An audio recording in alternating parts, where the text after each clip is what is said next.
Welcome to Artificial Fluency, the podcast where we explore ways to amplify our lives through the lens of human experience and artificial intelligence. I'm your host, John, and today we're diving deep into a topic that's close to my heart: how to become the best version of yourself. Joining me is our AI analyst, Emma.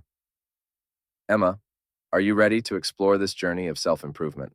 Absolutely, John. I've analyzed a wealth of information on this topic, and I'm excited to share insights that can help our listeners on their personal growth journeys. Fantastic. You know, Emma, this topic really resonates with me.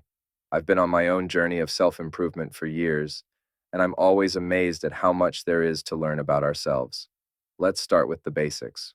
What does it mean to be the best version of yourself? Great question, John. Being your best self means living authentically and staying true to your values. It's about doing what brings you a sense of happiness, purpose, and meaning. Importantly, it's not about being perfect or comparing yourself to others. It's about unlocking your own unique potential. I love that perspective, Emma. In my experience, it's so easy to fall into the trap of comparing ourselves to others, especially in this age of social media. But I found that true fulfillment comes from focusing on our own growth and being true to ourselves. Absolutely, John. It's about progress, not perfection. Now let's dive into some strategies that can help our listeners become their best selves. Great idea. What's our first strategy? The first strategy is to not delay. If there's something you want to do or achieve, start taking steps towards it today. Oh, that resonates with me.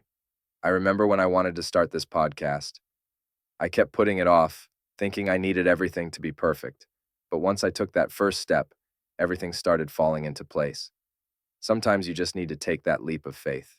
That's a great example, John. Our second strategy is to prioritize what matters to you, not others. Focus your energy on what's important to you, not what others expect of you. This is so crucial. I've seen so many people, including myself at times, get caught up in trying to meet others' expectations. But true fulfillment comes from pursuing what's meaningful to us personally. Exactly. The third strategy is to not sweat the small stuff. Learn from your mistakes and setbacks, and be grateful for the progress you're making. I couldn't agree more. I've found that cultivating gratitude has been a game changer in my life. It helps put those small annoyances into perspective. That's a great point, John. The fourth strategy is to accept help from others. It's okay to rely on support systems and seek guidance when needed. This is something I've had to learn over time.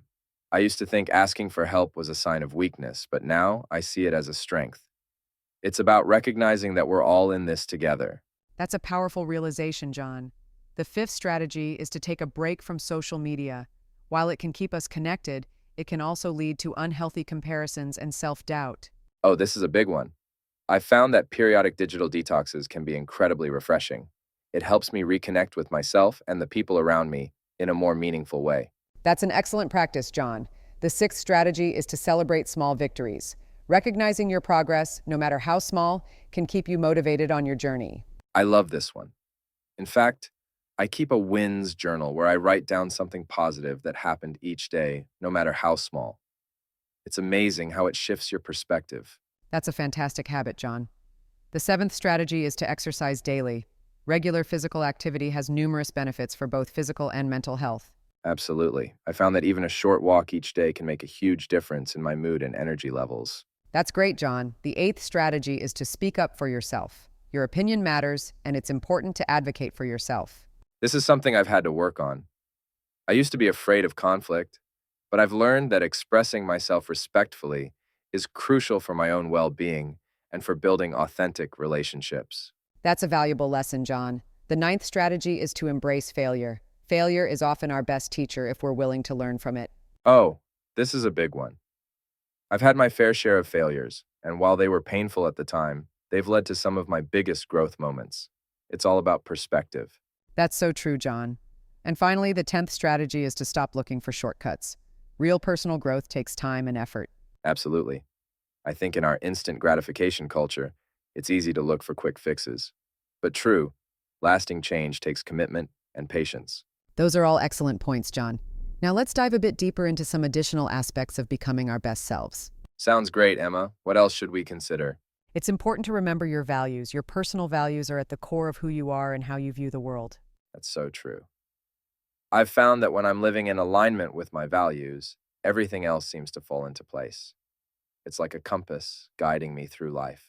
Exactly, John. Another crucial aspect is focusing on your strengths. While it's important to work on our weaknesses, leveraging our strengths can help us overcome obstacles and achieve our goals more effectively. I love this approach. It's so easy to get caught up in what we're not good at, but focusing on our strengths can be incredibly empowering. Absolutely. And let's not forget the importance of self-compassion. It's crucial to be kind to yourself on this journey of personal growth. This is something I've really had to work on. I used to be my own harshest critic, but I've learned that being gentle with myself actually helps me grow more effectively. That's a powerful realization, John. Now let's talk about some practical steps our listeners can take to start becoming their best selves. Great idea, Emma. What do you suggest? First, it's important to identify your values. Take some time to reflect on what's truly important to you. I love this. I actually did a values exercise a few years ago, and it was eye-opening. It really helped me make decisions that were more aligned with who I want to be. That's fantastic, John. Another practical step is to set meaningful goals. Make sure they're specific, measurable, achievable, relevant, and time-bound. Smart goals, right? I found this framework really helpful in both my personal and professional life. Exactly, John. It's also crucial to develop healthy habits. This could include regular exercise, a balanced diet, adequate sleep, and mindfulness practices. Absolutely. I've found that small, consistent habits can lead to big changes over time. For me, starting each day with meditation has been transformative. That's a great habit, John. Another important step is to cultivate positive relationships. Surround yourself with people who support and inspire you. This is so important. I've learned that we really are the average of the 5 people we spend the most time with. Choosing our social circle wisely can have a huge impact on our personal growth. That's a powerful insight, John. Lastly, it's important to embrace lifelong learning. Always be open to new ideas and experiences. I couldn't agree more.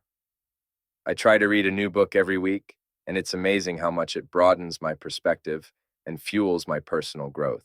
That's an excellent habit, John. Now let's address some common obstacles people face when trying to become their best selves. Great idea, Emma. What are some of the biggest challenges you've identified? One major obstacle is fear of failure. Many people hold themselves back because they're afraid of making mistakes. Oh, I can relate to this. I've definitely let fear hold me back in the past. But I've learned that every failure is an opportunity to learn and grow. That's a great perspective, John. Another common obstacle is lack of self-belief. Many people struggle with self-doubt and imposter syndrome. This is something I still grapple with sometimes.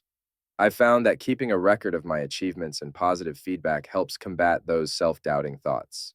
That's an excellent strategy, John. Procrastination is another big obstacle. People often put off taking action towards their goals. Absolutely. I've found that breaking big goals into smaller, manageable tasks helps me overcome procrastination. It makes things feel less overwhelming. That's a great approach, John. Lastly, many people struggle with maintaining motivation over the long term. This is so true. I found that connecting my goals to my deeper why, my core values and purpose, helps me stay motivated even when things get tough. That's a powerful strategy, John. As we wrap up, what final advice would you give our listeners about becoming their best selves? Great question, Emma. I think the most important thing is to remember that becoming your best self is a journey, not a destination. It's about continuous growth and improvement. Be patient with yourself, celebrate your progress, and remember that small, consistent steps can lead to big changes over time. Also, don't be afraid to seek support. Whether it's from friends, family, a coach, or a therapist, having a support system can make a huge difference in your personal growth journey. Lastly, always stay curious and open-minded. There's always more to learn about ourselves and the world around us. Embrace new experiences and perspectives. There are opportunities for growth. That's wonderful advice, John. Thank you for sharing your personal insights throughout our discussion today. It's been my pleasure, Emma. And to our listeners, remember that you have the power to shape your own life. Every day is an opportunity to take a step towards becoming your best self. We'd love to hear about your personal growth journeys. Share your experiences and strategies in the comments below. Thank you for tuning in to artificial fluency.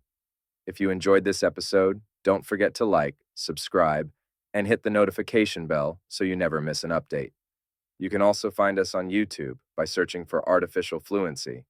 Until next time, keep growing, keep learning, and keep striving to be your best self.